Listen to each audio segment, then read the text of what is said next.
Welcome back to Literally the Bible, Hebrews chapter 12.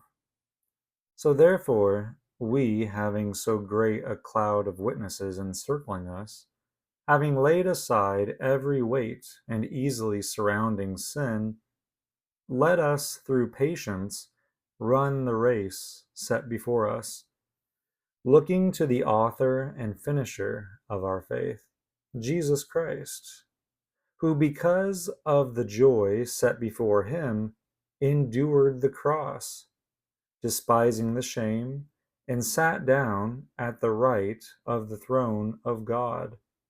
For consider him who had endured such gainsaying of sinners against himself, that you do not grow weary, fainting in your souls.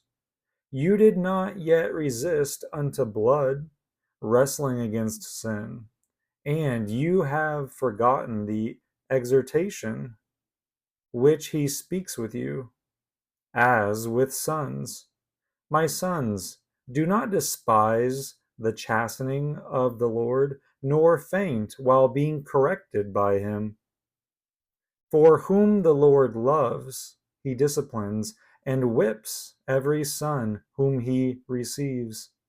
If you endure discipline, God is dealing with you as with sons. For who is the son whom a father does not discipline? But if you are without discipline, of which all have become sharers, then you are bastards and not sons. Moreover, we have had fathers of our flesh as correctors, and we respected them. Shall we not much more be subject to the Father of spirits, and we shall live? For they truly disciplined us for a few days according to the thing seeming good to them, but he for our profit, in order for us to partake of his holiness. And all discipline for the present indeed does not seem to be joyous, but grievous. But afterward it gives back peaceable fruit of righteousness to the ones having been exercised by it. Therefore straighten up the hands hanging alongside, and the enfeebled knees, and make straight tracks for your feet, that the lame not be turned aside, but rather healed. Eagerly pursue peace and holiness with all, without which no one will see the Lord, watching diligently that not any lack from the grace of God, that no root of bitterness growing up may disturb you, and through this many be defiled. That not any fornicator or profane one, as Esau, who for one feeding gave up his birthright.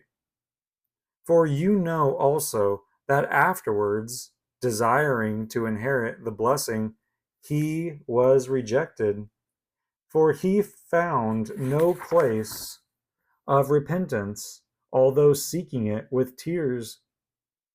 For you have not drawn near to the mountain being touched, and having been lit with fire, and to gloom, and darkness, and tempest, and to a sound of trumpet, and to a voice of words, which those hearing begged not a word be added to them. For they could not bear that which was enjoined. Even if a beast touches the mountain, it will be stoned, or shot through with a dart. And so fearful was the thing appearing, Moses said, I am terrified and trembling.